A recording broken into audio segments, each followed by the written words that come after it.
Hello friends, live on earth channel में आपका स्वागत है। आज हम रस पढ़ेंगे।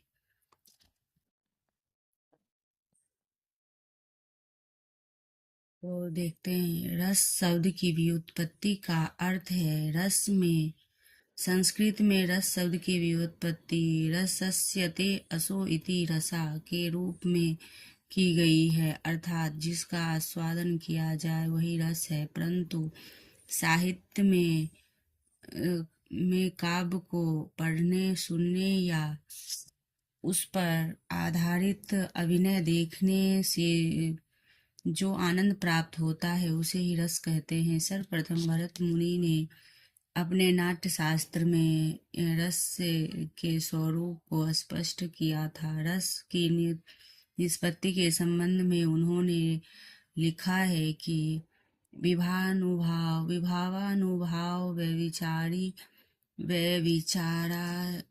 व्यभिचारी संयोगाद्र निष्पत्ति, अर्थात विभाव अनुभाव तथा व्यभिचारी भाव के संयोग से जो निष्पत्ति होती है, इस प्रकार काव्य को पढ़ने, सुनने या अभिनय देखने पर विभाव के संयोग से उत्पन्न होने वाले आनंद ही रस है। काव्य में रस का वही स्थान है जो शरीर में आत्मा का है। इस प्रकार आत्मा के अभाव में प्राणी का अस्तित्व नहीं होता। रस के इस विभिन्न अंगों का विवेचन इस प्रकार किया जा सकता है। अस्थाई भाव। अस्थाई भाव का अर्थ होता है अस्थाई भाव प्रत्येक सहृदय व्यक्ति के हृदय में हमेशा विद्यमान रहते हैं। यद्यपि वे सुप्त अवस्था में रहते हैं, तथापि उचित अवसर पर जागृत एवं पुष्ट होकर रस के रूप में परिणत हो जाते हैं। जैसे अस्थाई भाव में रस क्या है और अस्थाई भाव में देखते हैं। रति मीन्स श्रृंगार रस होता है। शोक मीन्स करुण रस होता है। उत्साह में वीर रस होता है। आश्चर्य में अद्भुत रस होता है। निर्वेद में शांत, ये याद रखना है। देव विषयक रति, तो देवों के वो होती है देवताओं की। और फिर हास्य, तो हास्य होता है क्रोध, रौद्र, भयानक। ग्लानि को जुगुप्सा कहते हैं। विभत्स रस होता है। वात्सल्य। इनमें अंतिम दो अस्थाई भावों वात्सलता तथा देव विषयक रति को श्रृंगार के अंतर्गत सम्मिलित किया गया है। प्रत्येक भाव का संक्षिप्त परिचय निम्नलिखित है। तो दोस्तों, यह अस्थाई भाव रस, इसको याद करना होता है क्योंकि इसी से एग्जाम में प्रश्न बनते हैं।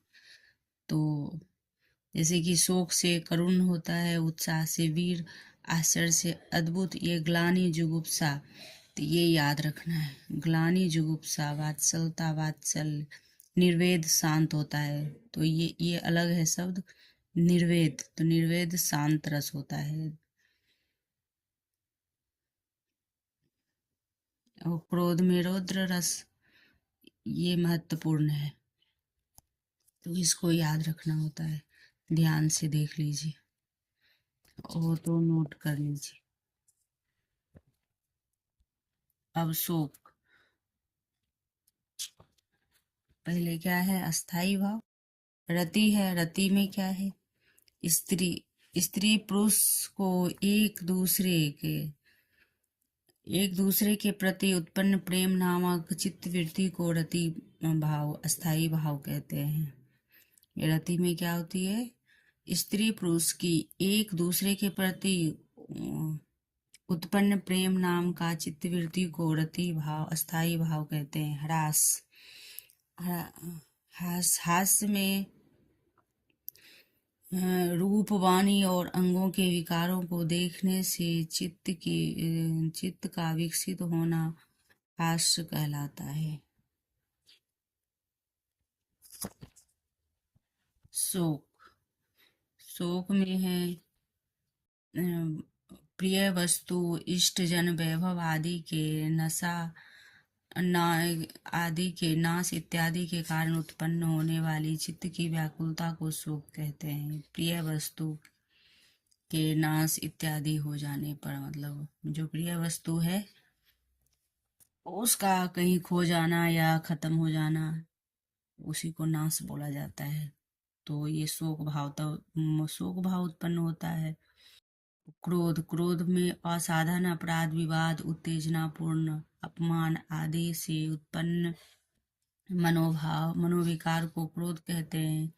उत्साह, मन की वह उल्लासपूर्ण वृत्ति जिसके द्वारा मनुष्य तेजी के साथ किसी कार्य को करने लग जाता है, उत्साह उत्साह कहलाती है। इसकी अभिव्यक्ति शोक, शक्ति, शौर्य एवं धैर्य के प्रदर्शन में होती है। उत्साह में, उत्साह नाम से ही जैसे विदित है कि मन का की वह उल्लास वृत्ति जिसके द्वारा मनुष्य तेजी के साथ कार्य को करने में लग जाता है, उत्साह कहलाती है। भय, भय हिंसक जंतुओं के दर्शन, अपराध, भयंकर शब्द, विकृत चेष्टा और रौद्र आकृति द्वारा उत्पन्न मन की व्याकुलता को ही भय अस्थायी भाव के रूप में परिभाषित किया जाता है। आश्चर्य, आश्चर्य, आश्चर्य में अलौकिक वस्तु को देखने और सुनने या स्मरण करने से उत्पन्न विकार आश्चर्य कहलाता है।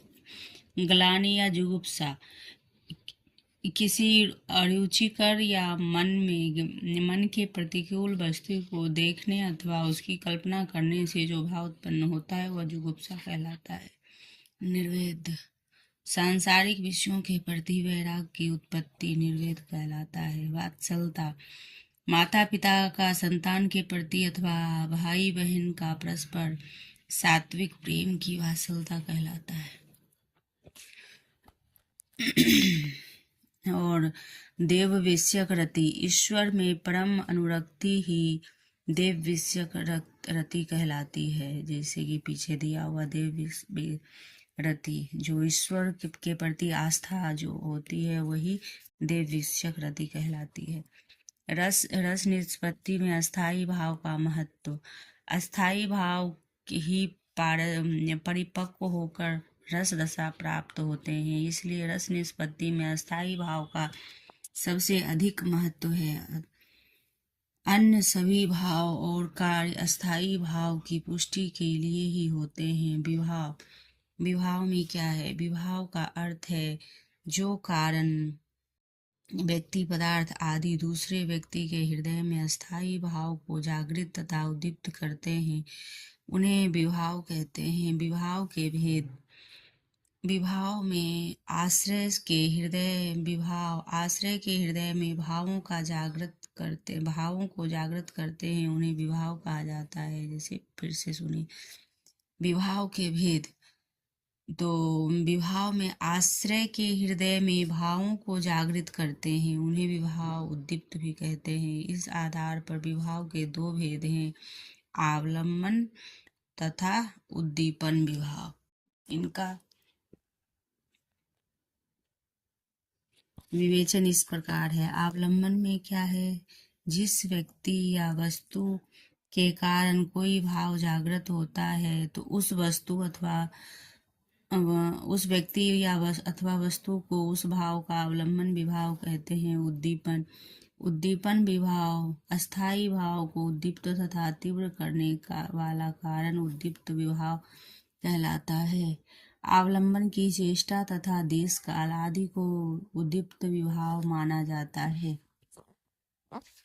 रस निष्पत्ति के में विभाव का महत्व है। हमारे मन में रहने वाली अस्थाई भाव को जागृत करने तथा उद्दीप्त करने का कार्य विभाव द्वारा होता है।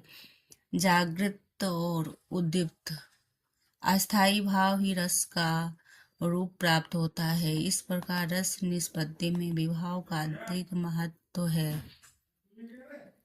अनुभाव,